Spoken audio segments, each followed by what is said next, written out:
Now, while Iranians are taking the streets, fighting for their survival, fighting for their freedom, while people are dying, people my age are in the military, for God's sake, two students my age are suing West Virginia and Idaho for not allowing them, born males now identifying as females, to participate in women's sports.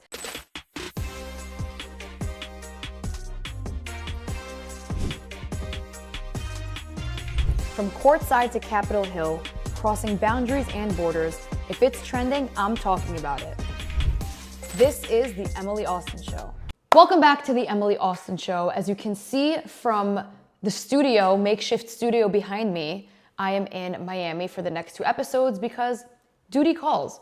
But we're gonna get right into it today because today's not a normal episode. With all of the chaos happening in the world, particularly what may just unfold in Iran overnight, we have a breaking news episode. So joining me today is a very special guest. His name is Dr. Pedram Bral. He was in fact born in Iran. He's the current mayor of Great Neck, which holds one of the largest Persian communities outside of Iran. He's a doctor, particularly in OBGYN. And most importantly, the key detail to all of this is that he delivered me. I would not be here without him. So thank you, Dr. Bral. Dr. Bral, thank you so much for joining the show. It's my pleasure, and for everyone who is watching, I'm responsible for Emily to be the Zionist than she is.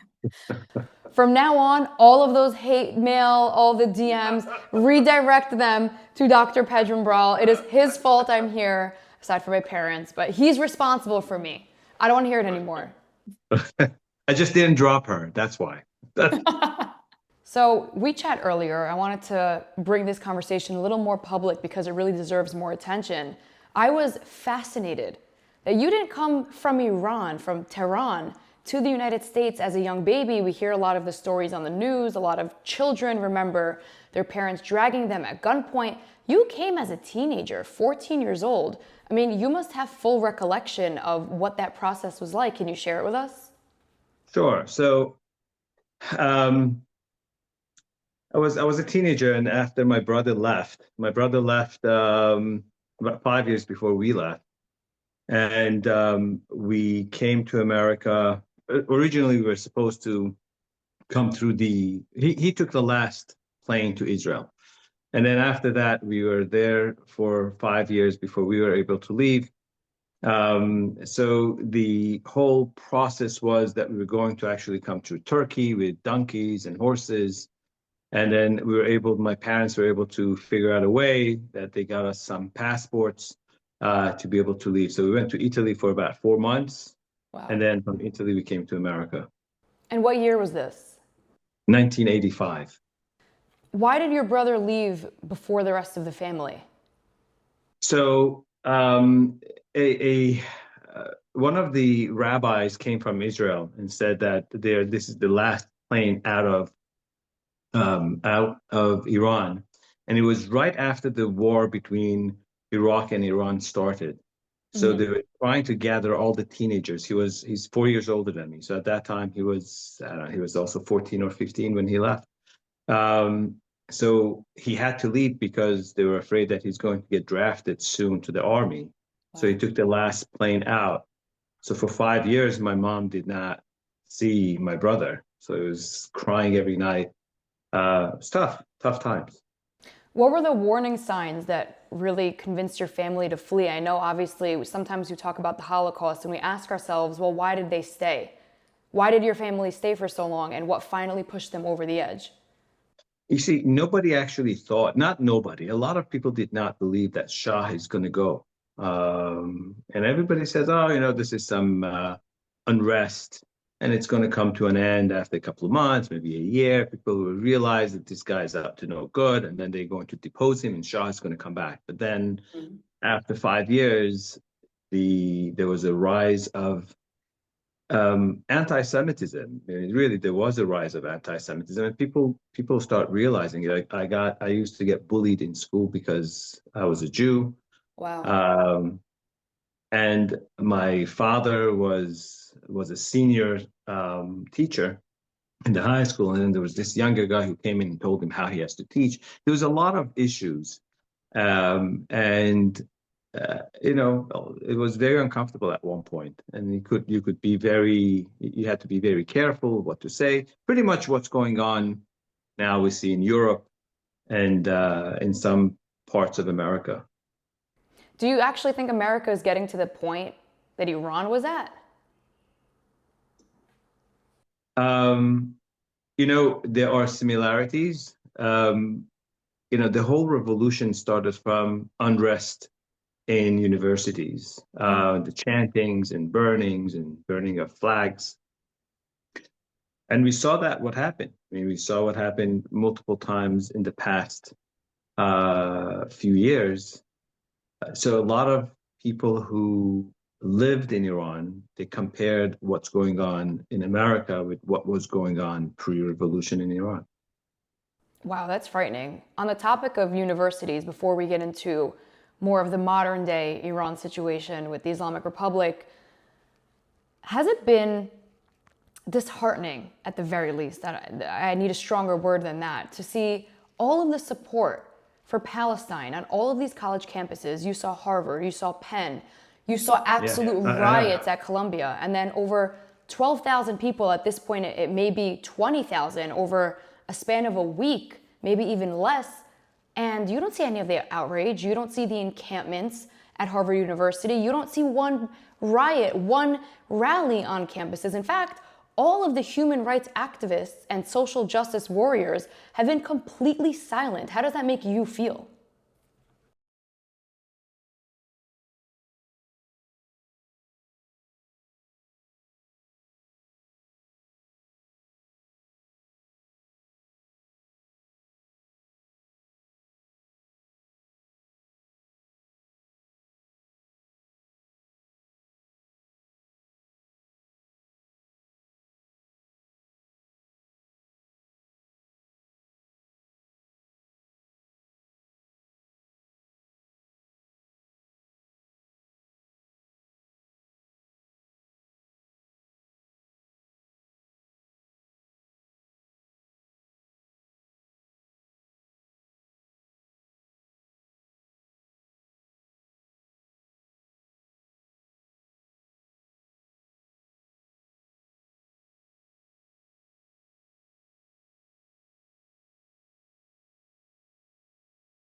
Do you know who has expressed his support for the Iranian people?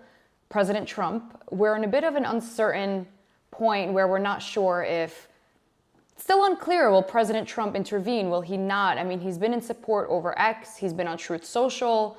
He's telling the people of Iran not to stop. But then today he hit us with a bit of a curveball, and I want to know your thoughts on this. He said in the Oval Office this morning, the killing has stopped. Now, we all know that's not true. Is this another game of 4D chess, or what are your thoughts on what Trump said earlier?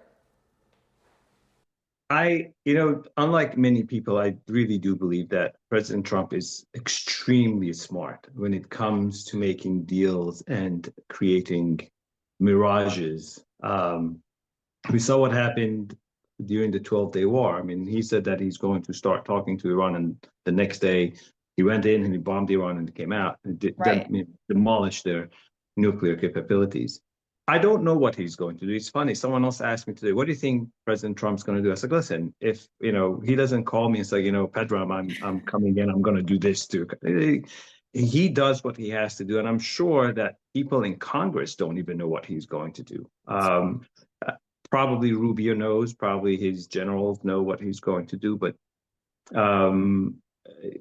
average people don't know. Right. But one thing I say that, and I said this today, it's disheartening that he made that very clear red line that if there would be one shot made at these protesters, he would come and intervene. And unfortunately, I do believe that a lot of people went out there knowing that President Trump has their back. And I'm sure he's going to do something. I don't really believe that he says things and he doesn't follow through. But many people have died. True, freedom does not come free. And I do believe that no blood is shed wastefully in Iran, and I do hope that the regime goes. When, from everyone that I speak to, it's imminent. Is it a few days, a few weeks? But the problem with President Trump intervening is that all the people who are against America will come and say the revolution was not organic. It was. They already are, by the President way. I know, and or they say this is all happening because of Israel. I mean, Of course. I knew, obviously. So you know that it's the easiest thing to blame Israel. It's like, oh, the Iranians don't want the regime changed. Israelis do because Candace Owens said that today on her show. She said everything happening in Iran. She actually said the following. She said the protesters are not even Iranian. They are all Israeli Mossad spy. Ridiculous. But go ahead. So someone should have asked her, do you believe, if you believe that the Iranian government is such an imbecile that would allow thousands, millions of Mossad agents to enter? I mean, Israel doesn't have that many people in Israel. I mean, where did all these people come from? And for them to get killed by thousands, I mean, listen, anti-Semitism has no end. And I always say there's limit to everything except stupidity. Candace Owens has, she does not stop, giving us another curveball every single time. I mean, she's so predictable already. I mean, you know exactly what she's going to say. Every time she's going to come. I don't know what Carlson says, if he said anything to that level, but he may. Soon they will. They're going to say that it was Israel. Israel started it. It's because of Israel. Israel is the only benefactor. But something they don't talk about, and I think you should talk about it, and we all should talk about it, is that the inflation in Iran is so high that they don't know the price of anything from one day to another day. The prices will go up every day. People have nothing to eat. Some people are selling their kidneys or organs to be able to survive. Women are selling their bodies in order to be able to feed their children. People don't talk about it. It has nothing to do with Israel or America. It has to do with the fact that this government has totally diminished any form of life, freedom for the people, that to a point that these young people don't care going in front of a bullet and die. Yeah. I heard it a while ago, maybe it was about a month ago, that one of the leaders in Tehran said that there's not enough water and people may want to consider moving out of Tehran and going to a different city. I heard the same things happening in Shiraz, which is another big city in Iran. So they have mismanaged normal government, that now there's lack of drinking water. There is probably lack of water that people have to actually migrate from the capital to a different city. It's just unheard of. And for Candace Owens or anyone else to come and say that, it's Israelis doing it. Okay. I think we just have to expose them to what they are. I happen to agree with you. I feel that Trump's next move is imminent. In fact, I don't know if you saw the last episode of my show. I mean, it's funny, but it's not funny. I put a bet on Polymarket that on January 16th, specifically, is when I believe Trump will strike because, Trump, he likes the attention. He's a patriot. He wants to be remembered historically. And the Shah was exiled January 16th, 79. So now imagine he could pull off a regime change is a friendly way to put it. I like to use the word kidnapping Khomeini or even worse. on Another January Maduro? 16th. Yeah, like pull another Maduro. He made it look so easy. I mean, they did it in under 7 minutes. No, Iran's a different animal. Definitely not the same, not to be compared to before people get too angry in the comments. But I do believe so much that I put money on it that January 16th could be the famous day, but I'm certain it'll be sooner than later. So now looking ahead, going forward, what does the future of Iran look like? Assuming they can get Khamenei out successfully, what happens next? So I'm hoping that they have learned from the past mistakes. To create a vacuum in any Middle Eastern country is a disaster. Um, so Iran is different than other countries because Iran is one of the countries in Middle East that is not Arabic and it's not tribal. Yeah. Other countries in Middle East, Iraq, Saudi Arabia, Jordan, all these places, they all are tribal. Mm-hmm. And the moment the leader goes, there's an internal fight of which tribe is going to be the next. Mm-hmm. Iran is not like that. They have different factions inside, and I think there's still going to be any country that you take the leadership away, it can get. But I'm hoping that they are able to prep the crown prince and be able for him to be able to actually lead the Iranians into the next stage and be a great interim leader.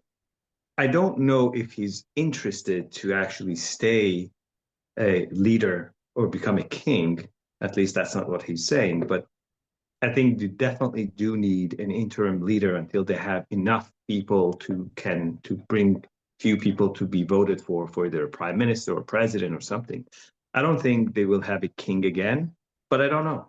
I really don't know what's going to happen.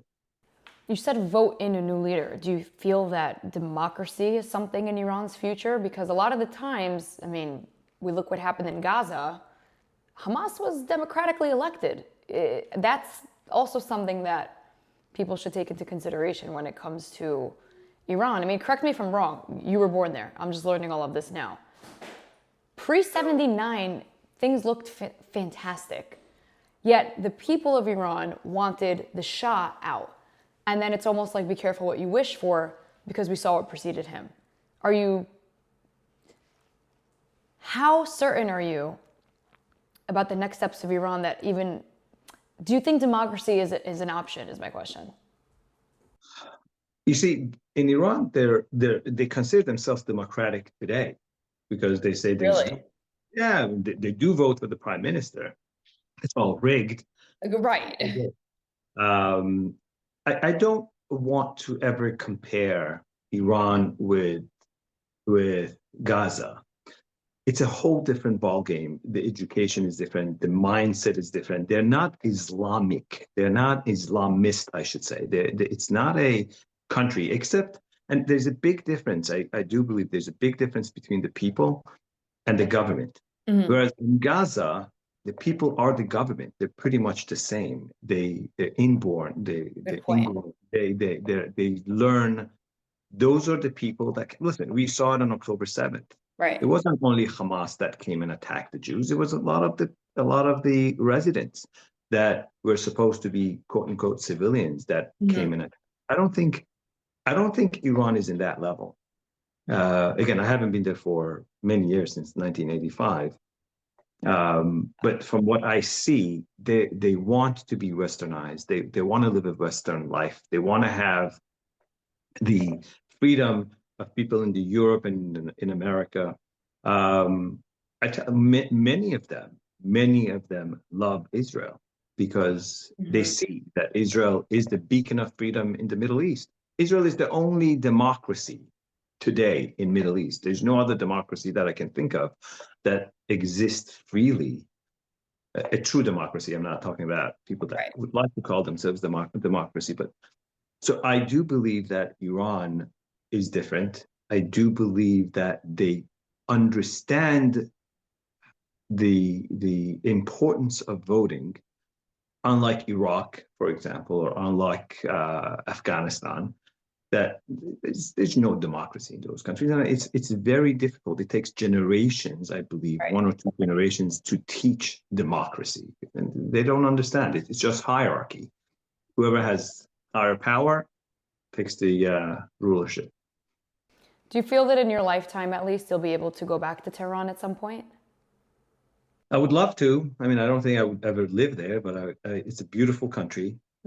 Really a beautiful country. It has everything that you can think of. It has the desert and the forest and mountains and oceans. It's beautiful.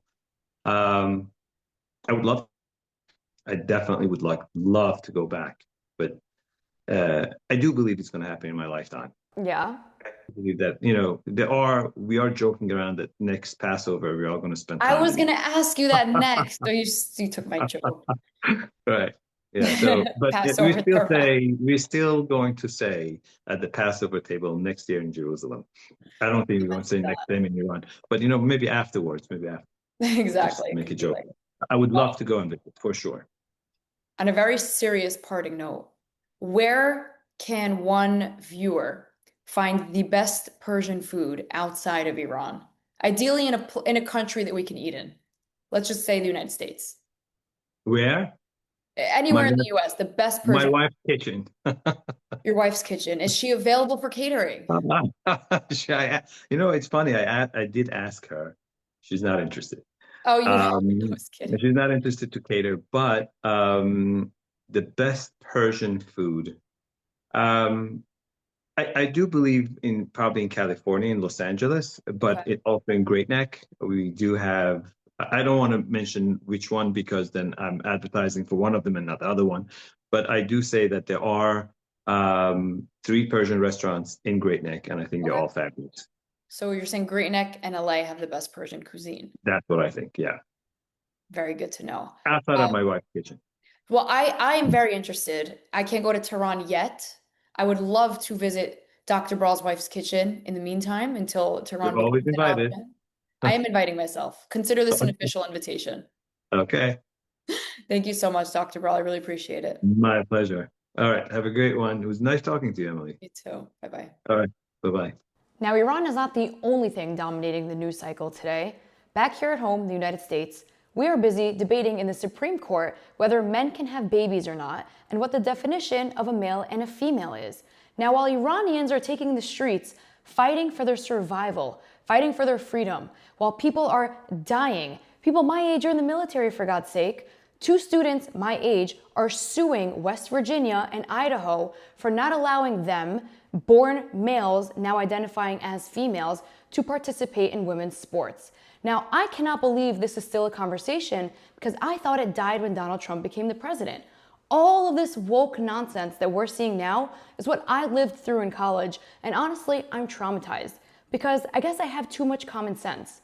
I'm gonna make this argument simple, and then in Tuesday's episode, we could really break it down. A decade ago, none of this was a conversation because it seemed like everyone wasn't engaging in identity politics, and it was mutually understood that men and women have biological differences. And now that's okay. And I don't like this narrative that the Democrats are trying to spread, that this is about inclusivity and the Republicans are just hating. There is nothing inclusive about ruining women's sports. In fact, it undoes those decades of hard work that women spent into allowing ourselves to even have a sports league. What, for men to just come in and dominate it now? Now, everyone's favorite women's tennis player, Serena Williams, a decade ago said the following. Well, actually, it's funny because Andy Murray, he was been joking about myself and him playing a match. And I'm like, Andy, seriously, like, are you kidding me? Because for me, men's tennis and women's tennis are completely almost 2 separate sports. So I'm like, if I were to play Andy Murray, I would lose 6-0, 6-0, and 5 to 6 minutes, maybe 10 minutes, because it's true. It's true. It's a completely different sport. The men are a lot faster, and they serve harder, they hit harder. It's just a different game, and I love to play women's tennis, and I only want to play girls because I don't want to be embarrassed. I would not do the tour. I wouldn't do Billie Jean any justice. So Andy, stop it. Yeah. I'm not gonna let you kill me. I'm with you. Now, where was the outrage then? Because not one single person even batted an eye over what Serena Williams just said. And I'll add even more context. We don't have to look 10 years ago. Look at something that happened 2 weeks ago in Dubai. Aryna Sabalenka, the world's best women's tennis player, played Nick Kyrgios. Nick in his prime was number 14. Nick right now is number 600 something because he hasn't played in a long time. Nick beat Aryna Sabalenka. Now, are you going to say Aryna's not talented? No, she's the best female tennis player in the world. But even so, a man is just biologically more powerful. They have greater muscle mass, lung capacity, speed, weight. It's just not fair.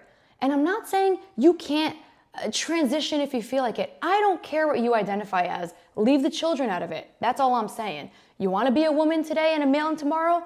God bless. Do whatever you want. But you don't need to ruin women's sports. And so many people are coming out pro men and women's sports. But do you know who's not doing that? Athletes. They are calling everyone who's opposed to men and women's sports bigots. What are you going to tell the female athlete who her entire childhood, her entire life, her entire college career played a sport, devoted her life to a sport just to get her award or her scholarship taken away by someone who woke up and said, I identify as a female?